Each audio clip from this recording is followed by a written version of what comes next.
আরে ওটা কে আসছে? আরে সাইনা আপু আসছে তো। আরে সাইনা আপু আসছে তো দেখছি।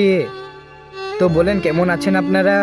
আরে এরা তো এখানে বসে বলো দেখছি, এক কাজ করি তাড়াতাড়ি গিয়ে আমার স্কুটিটাকে নিয়ে আসি। আরে ছোট আবার নামছে কেন কিছুই তো বুঝতে পারছি না। এই তো স্কুটিটা নিয়ে চলে আসলাম। আরে আপু এইদিকে দেখো। আরে বা অনেক সুন্দর হয়েছে তো। আরে কি ব্যাপার, ওই সাইডে তো ভাই আছে দেখছি। আরে বা ছোটও নিয়ে এসছে দেখছি। আরে এই ছোট্ট যে কি করে কিছুই বুঝি না। ছোট আসলে খুব সুন্দর। এক কাজ করি তাড়াতাড়ি গিয়ে চশমাটাকে পরে আসি। এই তো পরে নিয়েছি। আমাকে তো খুব সুন্দর লাগছে, দেখি ওরা কি করছে। আরে কি ব্যাপার, ছোটও তো এইদিকে দেখছি চশমা পরেছে। ছোটুকে যে কি বলবো কিছুই বুঝি না। বাহ ছোট, তোমাকে খুব সুন্দর লাগছে। আরে এই ছোটুকে তো আমি ছাড়বো না, এক কাজ করি তাড়াতাড়ি গিয়ে শার্টটাকে পরে আসি। আরে এই তো শার্টটা পরে আসলাম। আরে এখানে তো কেউ নেই। এক কাজ করি তাড়াতাড়ি যাই। আরে এটা কি? একজন মা কতটা আপন হয়ে থাকে, যার মা নেই তাকে জিজ্ঞাসা করে দেখো। দেখা যাক বন্ধুরা, এই মায়ের জন্য কে কে ভিডিওটিতে লাইক সাবস্ক্রাইব করে। আর যারা মাকে ভালোবাসো না তারা ভিডিওটি থেকে দূরে থাকো।